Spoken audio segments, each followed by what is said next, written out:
అందరికీ నమస్కారం. కొద్దిసేపటి క్రితం పాపం ఏఎస్ఆర్సీపీ సోషల్ మీడియాలో ఒక పోస్ట్ని అయితే వైరల్ చేస్తున్నారు. దేశంలోనే రిచెస్ట్ సీఎం చంద్రబాబు నాయుడు, ఆయన ఆస్తి విలువ 930 కోట్ల రూపాయలు, 931 కోట్ల రూపాయలు అని రాసి ఏం రాశాడంటే, ఇందులో అధికారంలోకి రాగానే బాబు ఆస్తుల్లో భారీగా పెరుగుదల, సంపద సృష్టిస్తానని చెప్పి ఆస్తులు పెంచుకున్న చంద్రబాబు, ఏపీ ప్రజల పేదరికంలోకి బాబు ఆస్తులు మాత్రం పైకి. ఒరే బుర్ర తక్కువ విధవా, ఆ 931 కోట్ల రూపాయలు అనేది చంద్రబాబు నాయుడు గారు ఎన్నికల అఫిడవిట్లో పెట్టిన ఆస్తిరా విధవ. అంటే దానికి అన్ని లెక్కలు సక్రమంగానే ఉన్నాయి, ఇన్కమ్ ట్యాక్స్ కూడా సక్రమంగానే కడుతున్నారని అర్థం. రెండోది, అది మొత్తం చంద్రబాబు నాయుడు ఆస్తి కాదు, హెరిటేజ్ ఆస్తే దాదాపుగా 800 కోట్లు ఉంది. అందుకనే వాడమనేది బుర్ర. అందులో చంద్రబాబు గారి కుటుంబానికి ఒక వ్యాపారం ఉంది, హెరిటేజ్ అనే ఒక వ్యాపారం ఉంది, మనందరికీ తెలుసు. జగన్మోహన్ రెడ్డి లాగా పత్రిక ఒకటి, లేకపోతే పవర్ ప్రాజెక్ట్ ఒకటి, లేకపోతే సిమెంట్ ఫ్యాక్టరీ ఒకటి, ఇన్ని వ్యాపారాలు అయితే వాళ్ళకి లేవు. కానీ వాళ్ళకు ఒక వ్యాపారం ఉంది, హెరిటేజ్ వ్యాపారం ఉంది. దాని విలువే ప్రస్తుత అంచనా ప్రకారం దాదాపుగా 800 కోట్ల రూపాయలు, షేర్ రూపంలో కానివ్వండి, ఏదైతే కానివ్వండి. సో దానితో కలుపుకొని మొత్తం ఆ కుటుంబ ఆస్తులే ఆ 931 కోట్ల రూపాయలు. ఇది ఎన్నికల అఫిడవిట్లో పెట్టారు. నువ్వు చెప్పేది ఎందుకు బోడీ? నువ్వు ఎప్పుడు పెంచుకున్నారు? ఎన్నికల అఫిడవిట్ అనేది చంద్రబాబు గారు ముఖ్యమంత్రి అవ్వకముందు ఇచ్చినటువంటి ఎన్నికల అఫిడవిట్ కదా. అందులో పెట్టిన ఆస్తి ఇప్పుడు ఏమన్నా పెరిగిందా? ముఖ్యమంత్రి అయిన తర్వాత భారీగా పెంచుకున్నాడు అన్నావు. పోనీ చంద్రబాబు గారు గతంలో 14 ఏళ్ళు, ఇప్పుడు ఒక ఏడాది, మొత్తం 15 ఏళ్ళు సీఎంగా ఉన్న ఆయన కుటుంబానికి మొత్తం ఆస్తి 900 కోట్లు అనుకుందాం. పోనీ ఆయన మొత్తం ఆస్తి 900 కోట్లు అనుకుందాం. నీ బాబు ఒకసారి సీఎం అయ్యాడు, రెండోసారి మొత్తం చేయలేదు అనుకో, నువ్వు ఒకసారి సీఎం అయ్యావు, మరి నీ ఆస్తి ఎంత? నీ ఆస్తి ఎంత? నువ్వు చెప్పే ఎన్నికల అఫిడవిట్లో చెప్పే ఆస్తి కాదు, నువ్వు దోచుకున్న ఆస్తి ఎంత? సిబిఐ లెక్కల ప్రకారం నీ ఆస్తి ఎన్ని వేల కోట్లు? అక్షరాల 43,000 కోట్ల రూపాయలు నీ ఆస్తి. 43,000 కోట్ల రూపాయలు నువ్వు దోచుకున్నావు కదా. 43,000 కోట్లకి 900 కోట్లకి ఏమైనా సంబంధం ఉందో? ఒకసారి పోలిక కట్టండి. పైగా చంద్రబాబు నాయుడు 2 ఎకరాలతో రాజకీయాల్లోకి వచ్చిన చంద్రబాబు నాయుడు 900 కోట్లు సంపాదించాడన్న తన 40 ఏళ్ల రాజకీయ జీవితంలో హెరిటేజ్ అనే ఒక సంస్థను స్థాపించి కొంచెం అభివృద్ధి చెందుతూ ఈరోజు 1000 కోట్లను కూడా ఇంకా టచ్ చేయాల. వాళ్ళు 1000 కోట్లను ఇంకా టచ్ చేయాల. రాజశేఖర్ రెడ్డి రాజకీయాల్లోకి వచ్చినప్పుడు ఏముంది రాజశేఖర్ రెడ్డికి? జగన్మోహన్ రెడ్డికి ఏముంది? జగన్మోహన్ రెడ్డి మొదటిసారి ఎంపీ అయినప్పుడు తన ఎన్నికల అఫిడవిట్లో పెట్టిన ఆస్తి విలువ ఎంత? మొన్న ఎన్నికల అఫిడవిట్లో పెట్టిన ఆస్తి విలువ ఎంత? ఎక్కడి నుంచి వచ్చిందో మాట్లాడదామా? భారతీయ సిమెంట్లోకి పెట్టుబడులు ఎలాగొచ్చాయి? సాక్షిలోకి పెట్టుబడులు ఎలాగొచ్చాయి? సాక్షిలో జగన్మోహన్ రెడ్డి ఎంత పెట్టుబడి పెట్టాడు చెప్పానండి? Open challenge. జగన్మోహన్ రెడ్డి సాక్షిలో ఎంత పెట్టుబడి పెట్టాడు చెప్పానంటే రూపాయి పెట్టలా. జగన్మోహన్ రెడ్డి సాక్షిలో రూపాయి పెట్టలా. మరి ఈ విలువలన్నీ కలుపుకుంటే నీ సాక్షి పేపర్ విలువ ఎంత ఉండాలి? పత్రిక విలువ ఎంత ఉండాలి? సండూరి పవర్స్ విలువ ఎంత ఉండాలి? అలాగే భారతీయ సిమెంట్ విలువ ఎంత ఉండాలి? 8,000 కోట్లు సుమారు భారతీయ సిమెంట్ రఫ్గా, దాని వాల్యుయేషన్ మొత్తంగా 8,000 కోట్లు రఫ్గా ఒక భారతీయ సిమెంటే ఉంటుంది. 8,000 కోట్లు సుమారు. మరి దీని గురించి మాట్లాడదామా?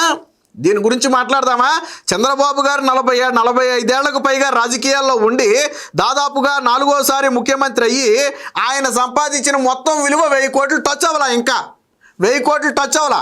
గతంలో ఆయనకి సింగపూర్లో ప్యాలెస్లు ఉన్నాయి, సింగపూర్లో హోటళ్ళు ఉన్నాయని చెప్పి రాజశేఖర్ రెడ్డి ప్రచారం చేశాడు, జగన్మోహన్ రెడ్డి కూడా ప్రచారం చేశాడు. అప్పట్లో చంద్రబాబు గారు ఓపెన్ ఛాలెంజ్ చేశారు, నారా లోకేష్ ఓపెన్ ఛాలెంజ్ చేశాడు. ఏమని? ఎక్కడైనా సరే మేము ఎన్నికల అఫిడవిట్లో పెట్టిన ఆస్తి కాకుండా ఎక్కడైనా సరే మాకు సెంటు భూమి ఉందని నిరూపిస్తే ఆ నిరూపించిన వాళ్ళకే రాసి ఇచ్చేస్తామని చెప్పారు. జగన్మోహన్ రెడ్డి 5 ఏళ్ల పాటు ముఖ్యమంత్రిగా ఉండి సింగపూర్లో హోటళ్ళు ఎక్కడ ఉన్నాయో నిరూపించలేదే. ఆంధ్రప్రదేశ్లో ఆయన ఎన్నికల అఫిడవిట్లో పెట్టిన ఆస్తి కాకుండా సెంటు భూమి ఎక్కడుందో నిరూపించలేదే. అమరావతిలో మొత్తం చంద్రబాబుదే అని చివరికి బొక్కబోర్లా పడుకున్నాడు. సుప్రీంకోర్టు, హైకోర్టు ముందెళ్ళి ఆధారాలు లేక కేవలం ఆరోపణలేనని చెప్పి బొక్కబోర్లాగా పడుకుని ఇప్పుడు అమరావతి పేరు ఎత్తాలంటేనే జగన్మోహన్ రెడ్డికి తలగొట్టేసినంత పని. ఏదో అమరావతిలో చంద్రబాబు గారు సెంటు భూమి ఉందని నిరూపించలేదు. 5 ఏళ్లలో ఎకరాలు వద్దు, సెంటు నిరూపించలేదే. 5 ఏళ్ళు అధికారంలో ఉన్నావు కదా, సరే మేము అధికారంలో లేవు కాబట్టి చంద్రబాబు నాయుడు కాపాడుకుంటున్నాడని చెప్పొచ్చు. 5 ఏళ్ళు పీకావు కదా. నువ్వు అధికారంలోకి వచ్చిన తర్వాత చంద్రబాబు నాయుడు బొక్కలు ఎక్కడ ఉన్నాయో ఎతకండి అని చెప్పి ఏకంగా ఒక కమిటీనే వేసావు కదా, అనధికారికంగా కూడా. చివరికాళ్ళు ఎతికి ఆయాసం వచ్చింది తప్ప ఏం కనపడలా. ఎందుకంటే ఆయన నీతిగా ప్రతి ఏటా దేశంలో ప్రతి ఏటా ఆస్తులను ప్రకటిస్తున్నటువంటి ఏకైక నాయకుడు ఎవరైనా ఉన్నారంటే చంద్రబాబు నాయుడు గారు. జగన్మోహన్ రెడ్డికి ఓపెన్ సవాల్. ప్రతి ఏటా ఆస్తులు ప్రకటిస్తారా మీరు? ప్రతి ఏటా ఆస్తులు ప్రకటిస్తారా? రాజశేఖర్ రెడ్డి మొదటిసారి ఎమ్మెల్యే అయినప్పుడు ఎన్నికల అఫిడవిట్లో పెట్టిన ఆస్తి అంతా, ఇప్పుడు నువ్వు ఎన్నికల అఫిడవిట్లో పెట్టిన ఆస్తి అంతా నీకు ఎక్కడి నుంచి వచ్చింది? ఎక్కడి నుంచి వచ్చింది? నువ్వు అన్నావు కదా 2 ఎకరాల నుంచి ఎలా ఎదిగారని.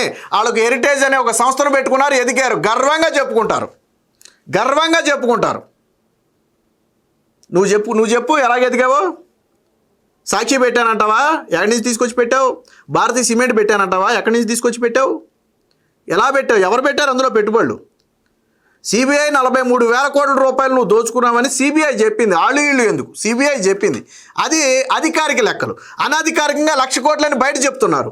పోనీ సిబిఐ లెక్కలతోనే పోల్చు. ఈ 930 కోట్లను నీ 43,000 కోట్లతో పోల్చు ఒకసారి. ఎంత శాతం? నీ 43,000 కోట్లతో పోలిస్తే ఈ 1000 కోట్లు ఎంత శాతం అవుతుందో ఒకసారి పోల్చు, లెక్కగట్టు చెప్పు నాకు.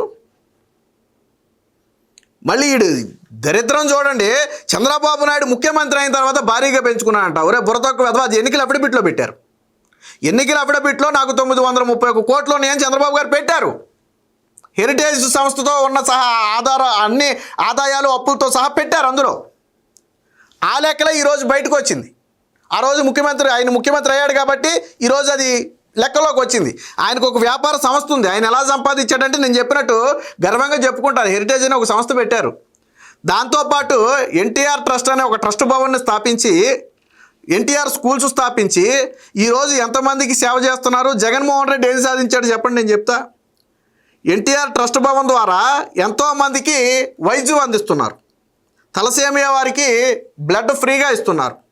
బ్లడ్ బ్యాంకును నడుపుతున్నారు. దాంతోపాటు ఎన్టీఆర్ మోడల్ స్కూల్స్ పెట్టి కార్యకర్తలు చనిపోతే వాళ్ళ పిల్లల్ని ఉచితంగా చదివిస్తున్నారు. సామాజిక సేవ చేస్తున్నారు. ఎన్టీఆర్ ట్రస్ట్ పేరుతో అనేక సామాజిక సేవా కార్యక్రమాలు చేస్తున్నారు. రాష్ట్రంలో పలు ప్రాంతాల్లో వాళ్ళు ట్రస్ట్ని విస్తరిస్తున్నారు. రూపాయి ఆదాయం లేకుండా, రూపాయి ఎవరి దగ్గర తీసుకోకుండా సేవలు ఇచ్చే ఏకైక సంస్థ ఎన్టీఆర్ ట్రస్ట్. మీరు 30-40 ఏళ్ళ నుంచి రాజకీయాల్లో ఉన్నారు కదా, నీ బాబు దగ్గర నుంచి మీరు రాజకీయాల్లో ఉన్నారు కదా. ఇదిగో మేము దీని ద్వారా 10 మంది పిల్లలకి చదువు చెప్పాం, లేదా దీని ద్వారా 10 మంది పిల్లలకి మేము సేవ చేసాం. ఏదో ఒకటి చెప్పు నాకు, ఒకటి చెప్పు నాకు, ఒకటి చెప్పగలరా మీరు? వరదలు వస్తే ఎన్టీఆర్ ట్రస్ట్ భవన్ ముందు ఉంటుంది. జగన్మోహన్ రెడ్డి మొన్న వరదలు వస్తే, విజయవాడ వరదలు వస్తే ₹1 కోటి ఇస్తానని ఈ రోజుకి దిక్కు దివాణం లేదు. వాటికి అతి లేదు. ఆ డబ్బులు ఇప్పుడు దాకా ఇవ్వాల. అదే వరదలు వస్తే ఎన్టీఆర్ ట్రస్ట్ ముందు వచ్చి వాళ్ళందరికీ వైద్య సహాయంతో పాటు ఫుడ్ అందిస్తుంది. ప్రకృతి విపత్తు సమయంలో ముందు వచ్చేది ఎన్టీఆర్ ట్రస్ట్ భవనే. ఎన్టీఆర్ ట్రస్టే చేస్తుంది. భువనేశ్వర్ గారు నడుపుతున్నారు. ఒక పక్క హెరిటేజ్ వ్యాపారం చేసుకుంటేనే దానిలో వచ్చిన ఆదాయంతోనే సేవా కార్యక్రమాలు చేస్తున్నారు. నువ్వేం చేస్తున్నావని నేను అడుగుతున్నా. నీకు సాక్షిలో ఆదాయం వస్తుంది, భారతీయ సిమెంట్లో ఆదాయం వస్తుంది, సొండూరు పవర్స్లో ఆదాయం వస్తుంది. అది కాకుండా మనం అప్పనంగా దోచుకున్న డబ్బు ఉంది. ఏం చేసావు నువ్వు? జగన్మోహన్ రెడ్డి ఏం చేశాడు నేను అడుగుతున్నా. ఒకటి చెప్పండి, ఈ వీడియో చూసేవాళ్ళు ఎవరైనా ఇదిగో జగన్మోహన్ రెడ్డి ఇది చేశాడు. సిగ్గు శరం ఉండాలా. మొన్న జగన్మోహన్ రెడ్డి ఓడిపోయిన తర్వాత వాళ్ళ కార్యకర్తకి ఎవరికో క్యాన్సర్ వచ్చి జగన్మోహన్ రెడ్డిని కలిసి అన్న ఇబ్బంది పడుతున్నారంటే, సరే ₹1 ఇవ్వాల్సింది పోయి మనం అధికారంలోకి వచ్చాక ట్రీట్మెంట్ చేద్దాం అన్నాడు. సిగ్గు శరం లేదా నీకు?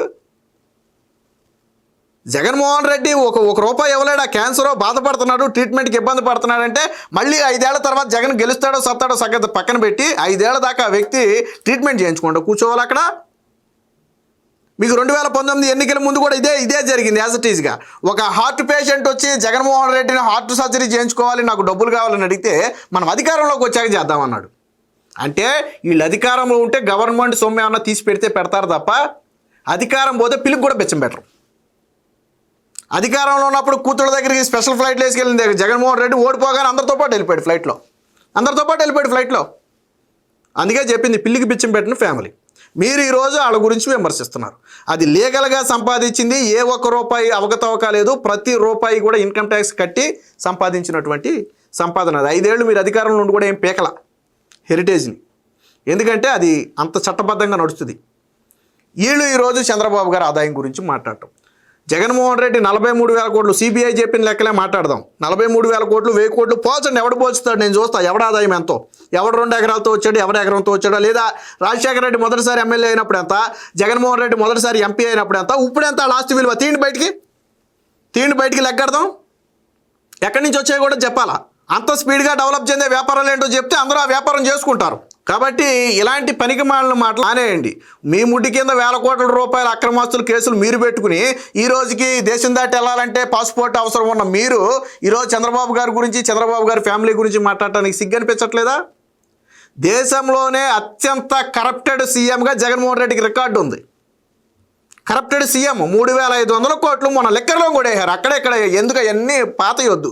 3,500 కోట్లు మొన్న లెక్కర్లోనే కూడా వేశారు మీరు. ఒక లెక్కర్లో మీరా మాట్లాడేది ఈరోజు చంద్రబాబు గారి గురించి. కాబట్టి ఇక నుంచి అయినా చంద్రబాబు గారి గురించి కానీ ఆ కుటుంబం గురించి కానీ మాట్లాడేటప్పుడు ఒళ్ళు దగ్గర పెట్టుకుని మాట్లాడండి.